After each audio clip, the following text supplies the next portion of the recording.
Joining us now, Democratic Senator Joe Manchin of West Virginia. Senator, welcome back to Fox News Sunday. Good to be with you, Brett. Senator, you're at the center of this negotiation with the president over his social spending and tax bill, the Build Back Better bill that is not coming up in the Senate before the new year, in part largely because of your reservations. Without you, the leadership doesn't have the votes it needs. So today, right now, what's the state of play? Well, Brett, this is a mammoth piece of legislation, and I had my reservations from the beginning when I heard about it 5.5 months ago, and I've been working diligently every day and every minute of every day. I've been working on this, meeting with, whether it be the President Biden, whether it be Majority Leader Schumer and his staff, whether it would be with Nancy Pelosi, all of my colleagues, from all different spectrums of the political spectrum, if you will, from the right to the left. I've done everything humanly possible. And my concerns I had, and I still have these concerns, and where I'm at right now, the inflation that I was concerned about, it's not transitory, it's real, it's harming every West Virginian. It's making it almost difficult for them to continue to go to their jobs, the cost of gasoline, the cost of groceries, the cost of utility bills, all of these things are hitting in every aspect of their life. And you start looking at, then you have the debt that we're carrying at $29 trillion. You have also the geopolitical unrest that we have. You have the COVID variant, and that is wreaking havoc again. People are concerned. I've been with my family. I know everyone's concerned. So when you have these things coming at you the way they are right now, I've always said this, Brett, if I can't go home and explain it to the people of West Virginia, I can't vote for it. And I cannot vote to continue with this piece of legislation. I just can't. I've tried everything humanly possible. I can't get there. You're done. This is a no. This is a no on this legislation. I have tried everything I know to do. And the president has worked diligently. He's been wonderful to work with. He knows I've had concerns and the problems I've had. And the thing that we should all be is directing our attention towards the variant, the COVID that we have coming back at us in so many different aspects in different ways. It's affecting our lives again. We have inflation that basically could really harm a lot of Americans, and especially those who are most needy and having a hard time struggling right now. So I think that's where our attention needs to be directed towards immediately. And this has been going on for 5.5 months. You're getting all the focus, Senator, but are there other Democratic senators who are concerned about this bill like you are? Have you talked to them? I'm not going to speak for any of myself. I respect. They know they know the difficulties that I've been having with this. I've been very concerned about this. When I first got to the Senate, back in 2011, I was having a meeting on armed services, and at that time, Admiral Mike Mullen was the head of the Joint Chiefs of Staff. And I'll never forget. In this hearing, he was asked the question, "What's the greatest threat the United States of America faces?" And I'm thinking I'm going to hear something in basically with military threats we might have around the world. Without blinking an eye, he said the debt of our nation is the greatest threat. Now, the debt was $14 trillion then, Brett. It's $29 trillion now. Inflation is real. It's not going away anytime soon. We don't know when the end will come. There's a lot of people hurting right now. This COVID, we're fighting on a daily basis, and it's coming at different angles at us, if you will. These are serious things. There's a lot of good, but that bill is a mammoth piece of legislation, a mammoth piece. And when it's done even through regular order, it would be a tremendous, huge undertaking. So Democrats obviously are frustrated in your caucus, progressives especially, but they point to what they've been doing since the first part of this. The Senate, the conventional wisdom is the longer it goes, it was going to be trimmed down. But the House passed bill was at $2.2 trillion, down from Bernie Sanders' $6 trillion, the initial pitch, which was lowered to $3.5 trillion, now comes in just under $2 trillion. So your number at the beginning was 1.7. Where is the disconnect that you are now a no? You can't get to yes? Well, if you're a Democrat, you're pushing you? Yeah. Well, Brett, first of all, when this all came about and I went and spoke to the leader, Schumer at that time, and I explained to him where I was and the concerns I had. And at 1.5 trillion is where I thought the most that we could do if we just did it and basically took care of the things that we thought were the highest priorities. As you recall, Bernie started at $6 trillion. I think he was sincere what he thinks needs to be done. and the changes he would like to make are social changes. Then they went to $3.5 trillion. That went down to 2.2 from the House side, and even at 1.75. The thing that never changed, Brett, was basically the same amount of things that they're trying to accomplish by just changing, if you will, the amount of time that we can depend on them.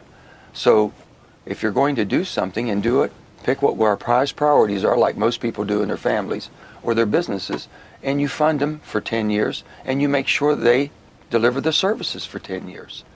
It's hard to deliver service for 1 year or 3 years or 5 years, and how are we going to continue them? Unless it's going to put a burden, or unless we have to go back and make adjustments. But we should be upfront and pick our priorities. That's the difference. So it hasn't shrunk in the desire. The intent is always there. And what we need to do is get our financial house in order, but be able to pay for what we do and do what we pay for. The president put out a statement Friday saying that you still supported $1.7 trillion. He said you needed more time to finalize negotiations. And reporters asked you about that, and you said the president put out that statement. It's his statement, not mine. So now what you're saying today makes a lot more sense of why you said that. You're a no. Well, Brett, here's the thing. I've tried. I mean, I really did. And the president was trying as hard as he could. He has an awful lot, a lot of irons in the fire right now. I said more on his plate than he needs for this to continue when I'm having the difficulties I'm having, and basically the challenges we have from different parts of our party, basically pushing in different ways. So everyone still has the aspirational things they want to do. They said, well, can we still make this fit? We'll just cut it down to 2 years versus 10 years. We'll cut this one down to 4 years versus 10 years, or 1 year versus 10 years. That's not being genuine, right, as far as I'm concerned, with my constituents in West Virginia. The Congressional and I've Budget said this, Office, if I can't explain it, they put the congressional, it's the bipartisan, Brett, Congressional Budget Office, they're upwards of 4.5 trillion. 4.5 trillion, if everything that's still in the bill today, even though they said they've cut it down, still in the bill, would be paid for in full, you're in that 4.5 trillion. We've got, again, I'm telling you, we've got COVID at us. We haven't tackled that one and finished that. We've got inflation, which we don't know when it's going to end, and that's going to take a tremendous toll. And that's what we're concerned about. That's what our efforts should be right now. All right, last thing on this before we move on. Congresswoman Alexandria Ocasio-Cortez tweeted out, people want to butt mansion everyone to death, but learned helplessness is not a disposition that inspires confidence or support. The president has tools at his disposal. Leadership has tools at their disposal. If it's really just 1 or 2 votes, Senate should force a vote on Build Back Better.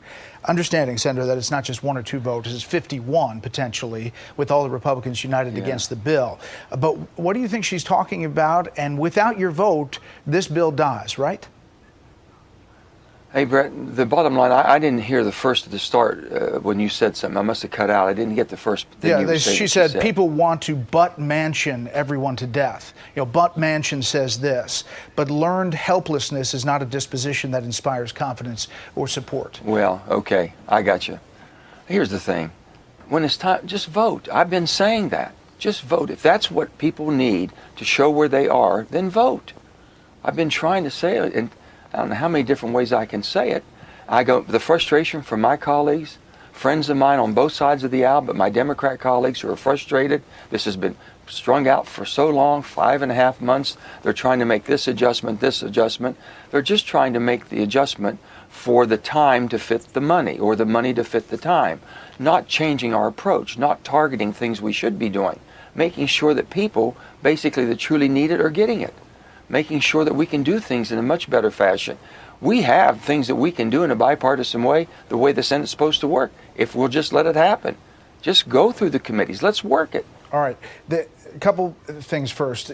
There's a lot of criticism that says that you're doing this about environment and climate change. Your critics, your biggest critics, say West Virginia's heavy reliance on coal industry, and that you personally profit from investments in a family coal brokerage that you founded. Sure. What's your response to that? No, I've heard all of those things, and I understand where they're coming from, and basically they're trying to get an agenda they wish to have. The main thing that we need is dependability, reliability. If not, you'll have what happened in Texas and happens in California. And no one's talking about defense of our country either. We just had a committee hearing on, do we have the energy that we need to defend our country in time if we would have a conflict or a war? all these things, and the reliability and affordability. I have put, as chairman of the Energy and Natural Resources Committee in the last 2 years, working in a bipartisan bill, billions of dollars in clean energy technology. We're doing everything humanly possible. We've done more than it's ever been done in the past, and we're continuing to do that. But you can't let technology be behind basically the needs. If technology is not there, we've got to make sure that we're able still to rely on the United States of America. We have been energy basically independent for the first time in many, many years, 67 years or more. And we should not have to depend on other parts of the world to give us the energy or be able to hold us hostage for the energy or the foreign supply chains that we need for the products we use every day. All right, Senator, that's Build all Back I'm trying to Better do. is essentially dead as written without your vote, but there's another push for voting rights and changing the filibuster in some way to get voting rights reform through. Are you open to changing either the rules or the structure of the filibuster to do that? Well, first of all, voting, just voting is the bedrock of democracy. We should all be concerned about that, Brett. It shouldn't be Democrat or Republican. As an American, and the democracy and the freedoms we enjoy, it becomes because we have an open process of electing our officials and believing and making sure it's secured. So we should be working on that together. And next of all, if you can make the Senate work better, the rules is something we've changed over the years. 232 years there's been rule changes. But there's never been a change with the filibuster, the rights of the minority. And I made no commitments or promises on that. I am working on trying to make the Senate work better, bringing bills to the floor, amending them, having debates, understanding, being transparent to the public. So the 60-vote threshold stays. You're in the seat of former Senator Robert Byrd from West Virginia. The 60-vote threshold stays under what you're proposing, maybe some exemptions or reforms. Is that what I'm hearing? What you're hearing is basically, can we work on the rules that make this Senate work, rather than the deadlock that we have right now? Everyone thinks that end all, do all is basically in the filibuster. It's basically in how we operate and proceed every day of the Senate, which we're not doing. That's what needs to be changed. Last thing, vaccine mandate. You had Friday a ruling from the Sixth Circuit Court of Appeals allowing President Biden's vaccine requirements for large private employers to move forward. You've been clear. You've been against mandates on businesses. What's your reaction to that, and what do you think is going to happen? Well, first of all, my reaction is President Biden has been doing everything humanly possible to get vaccines and making sure people understand how serious this is. I've had all of my vaccine shots and my booster too. I hope my whole family has. I recommend and basically plead with every West Virginian and every American to do so. But with that, I've said, first, public dollars, we're working for your tax dollars, then the government employees, the military, all the services that we depend on by what we're supporting through our public dollars, should be that mandate which the president put out as an order. I agree 1,000% with him. I did not agree on the private sector of 100 plus employees of a business or more. I thought businesses really should make those decisions. They have done and they want to do and keep their employees healthy. They should be able to make the decisions. It shouldn't be the government has to make every decision in the private arena. That's all. But now the courts have spoken.